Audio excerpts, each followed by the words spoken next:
Hey guys, Sam here. Welcome to my library. Today I want to talk about Waverly Part 2 since I kind of left everybody hanging. So let's get into it.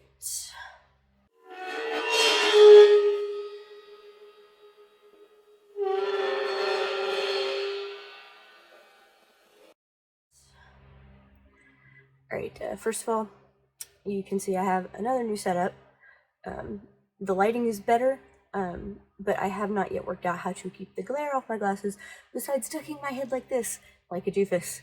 So, if anybody has any tips on the glasses glare, let me know. Yes, I'm aware of your presence. That is my cat. She is making herself known. Yep, there she is. Miss K, nobody invited you to this party. Anyway, before we get started, I've been a little absent. I know that. I'm sorry. Tree fell in my car, which was fun, and then I got COVID after 2.5 years and 3 vaccines. I'm obviously okay, but if I sound a little scratchy, I'm on the tail end. So anyway, let's talk about the ghosts and haunts that are most famous at Waverly, and then we'll get into part 3, which is my personal story. But anyway, let's go. One famous spirit that you'll hear about if you've been to Waverly, or if you go to Waverly and do a tour, or usually even if you watch any other haunted videos about Waverly. He might come up in history tales, but I'm honestly not sure. But there was a homeless man, and he was still living in the building, kind of when it was derelict and people weren't really coming in for tours and things yet. And this was when I believe the Mattingleys were the owners. They're still the current owners. Had bought the building, and they found the man and his dog living in the building. And it was winter time. They didn't want to kick him out, so they kind of said, hey, you can stay here, keep an eye on the place, maybe keep the riffraff out, the kids coming in, kind of causing trouble. So he agreed. So with their blessing, he stayed. The cat is killing me right now. Get out of there. Psst, get out of there. He agreed. And he said, okay, I'll keep trespassers out and they'll let me stay. So spring came and nobody'd seen him in a while. So the owners go, looking, and they find him and his dog dead at the bottom of the elevator shaft, and they'd been there for a while, and they could never prove it definitively. There were no arrests made in this case, but they tied 4 young men to it, and they killed him for whatever the reason was. And interestingly enough, though they weren't charged, all 4 of them eventually, she's back, went on to pass away like within a mile of the building, which is strange, but coincidence maybe. But anyway, people have seen the entity of the man and his dog, and more than one person has reported that.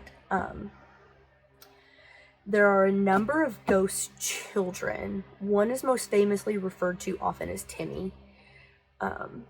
There were plenty of children who lived and died at Waverly Hills, as I talked about in part 1. Healthy children sometimes found themselves living at the sanatorium because their parents were there, their caretakers were there. Others unfortunately contracted the White Plague and were treated there, and the 5th floor was the children's ward.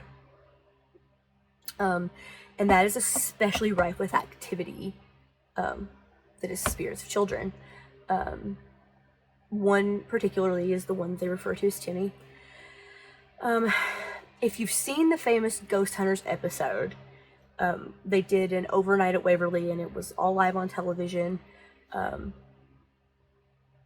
can't remember the year, and I didn't write it down, but anyway, a ball kept rolling around, kind of following them, and that happens a lot to people at Waverly. They'll see balls roll, and if you're in the middle hallway, there's no wind, and it can be quite something. Whether it's Timmy or another ghost child, you'll see these balls roll around the hallways, up and down, not upstairs, but downstairs. that type of activity persists even today, and I will tell you right now, I did have an experience on the 5th floor with a child, and it was rather comical, and I can't wait to share it, but let's move on. Lois and Audrey were two sisters who were both ravaged by TB. They were both sick. They came to Waverly. They both ended up there at the same time. They actually shared a room. And it's a famous room. You'll know if you go, or if others, if you watch other videos, you know, of footage from Waverly, you'll know which room is Lois and Audrey's. People leave them flowers, trinkets, things like that. There's a lot of reports of activity in and around that room, including EVPs where you can hear a woman calling for Audrey. And if I can find one before I post this, I'll put one of those EVPs in right now. And yeah, they often hear a woman calling for Audrey. And Lois died at Waverly Hills. Audrey got better. She went home, she got better, she lived her life. But not too terribly long ago, somebody heard a second female voice answer Lois when she was calling for Audrey. And they heard Lois in return. So is it possible that Lois returned to Waverly to be with her sister? You know, we'll never know that, but I like to think they're together. One of the most famous rooms, well, the most famous room, let's be serious here at Waverly, is 502. It's on the children's floor, on the top floor, and it is famously where a nurse was found deceased. She hung herself. No one is sure why. There's been a lot of stories over the years, and the most famous is that she was having an affair with a married doctor, got pregnant, and chose to end her life instead of living with the stigma of, you know, what she had done. And, you know, she was a woman in a time when that was very, very frowned upon. Not just having the affair, but having a child out of wedlock. And, you know, these people were living at Waverly. They were stuck together all the time. They couldn't go back to their families. But it didn't matter. The stigma still existed. Other stories insinuate that it was not a suicide, but a cover-up for murder. I'll talk more about my personal experiences in and around room 502 in the final video of the series. But I have heard this nurse referred to as both Sarah and Mary. And I don't know if there's any record anywhere of her name for sure. Because I've heard her called both. I can't find a confirmation on that, and I did try to find out. The only thing that's known for certain is that she did die on the 5th floor, but the rest of the details are kind of muddled.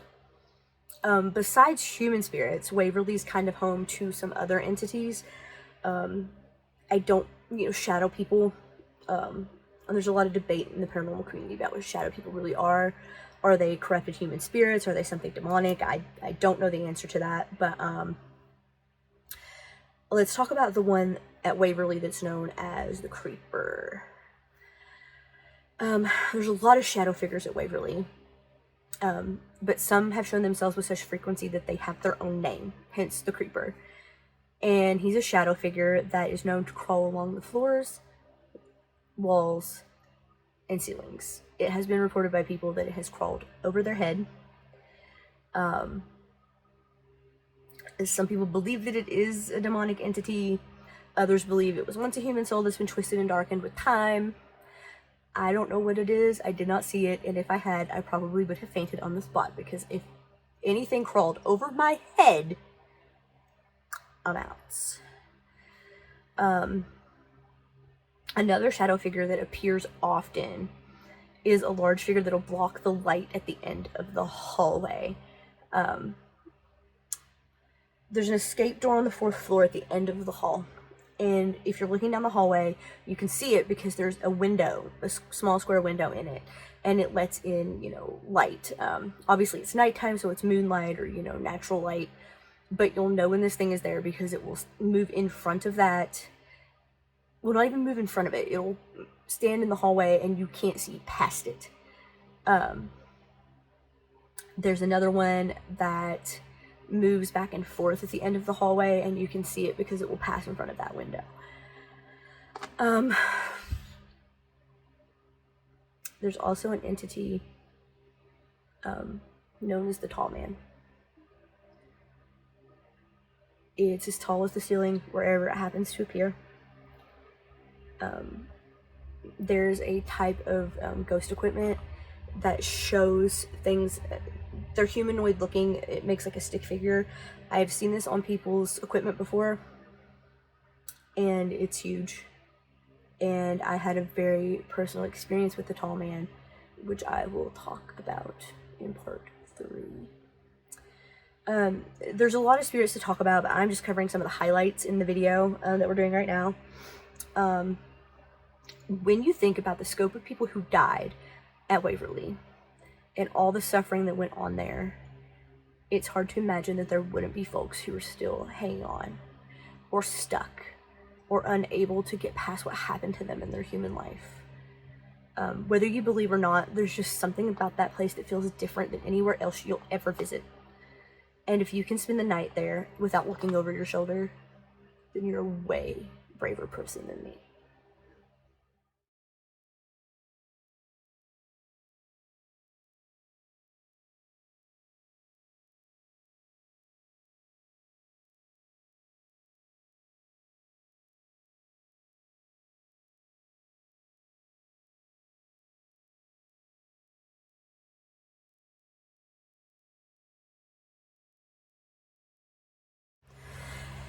Hey guys, Sam here. Welcome to my library, and today I want to talk about Waverly Part 2, so let's get into it. That's my